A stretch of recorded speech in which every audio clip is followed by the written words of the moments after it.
غرباء غرباء غرباء غرباء. So this is a sidq, that a person needs to be, all of us need to be reminded about this. The second general characteristic that has begun to infiltrate into some of us Muslims, unfortunately, is al-kibr, is arrogance. What is arrogance? Is arrogance to dress well? Is arrogance to eat well? Is it to drive well? Is that arrogance? Not really. That's not the arrogance that the Prophet Muhammad was highlighting. Even at times it can lead to some form of arrogance, but that's not the real arrogance. If a person wears good shoes or wears good clothing. What is al-kibr?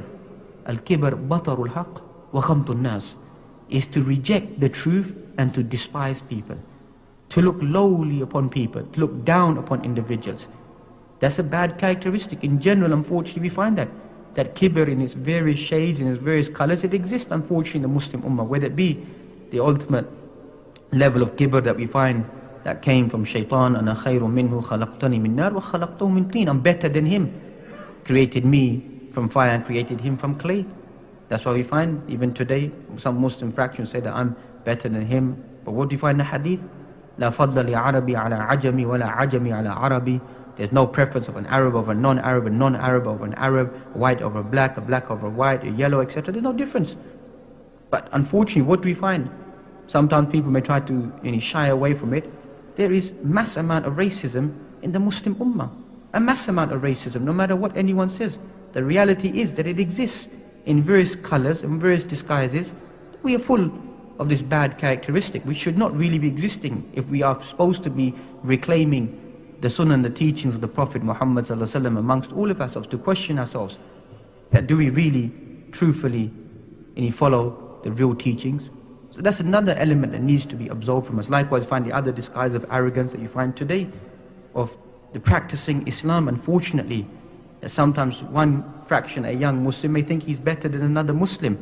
فَلَا تُزَكُّوا أَنفُسَكُمْ هُوَ أَعْلَمُ بِمَنِ اتَّقَى. Don't claim sanctity for yourself. Allah subhanahu wa ta'ala knows who are the pious individuals. So how can one Muslim think they're better than another Muslim?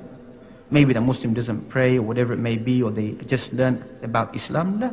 Person should thank Allah subhanahu wa ta'ala inside their heart. Did not one day someone take you by the hand and highlight to you, look my brother, this is not correct, this is haram, this is halal, you should pray, you should fast, you should be observant of the rituals? Or did someone take you and speak to you in a hard manner, be harsh towards you, rebuke you, shout at you?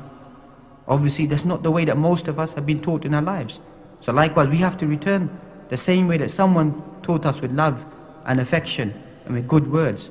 And thus you find that good words will only beautify something. And thus you find that the person who's repulsive and in an incorrect manner will only come with more disgust.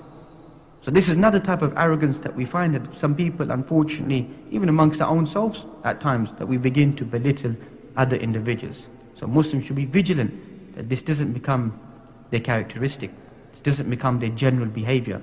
Rather they become a person. Muhammadur Rasulullah وَالَّذِينَ مَعُوا شِدَّعُ الْكُفَّارِ رُحَمَاءُ بَيْنَهُمْ. The Prophet Muhammad is the messenger of Allah, stern and harsh towards the disbelievers when the time is right. They can't always be stern and harsh towards the disbelievers, but all the time, ruhama bainahum, merciful, compassionate towards the believers. And sometimes I ponder and I think that sometimes this ayah has been turned around. It's quite harsh or rude or incorrect to make this statement, but sometimes you see that people are always bending backwards for ruhama ila al-kuffar, merciful and compassionate towards disbelievers, ashidda ala al-mu'mineen, harsh towards their own believers around them. وَخْفِضْ جَنَاحَكَ لِلْمُؤْمِنِينَ. The Quran says, lower the wings of mercy for the believers. Show compassion, respect towards the believers, care towards the believers.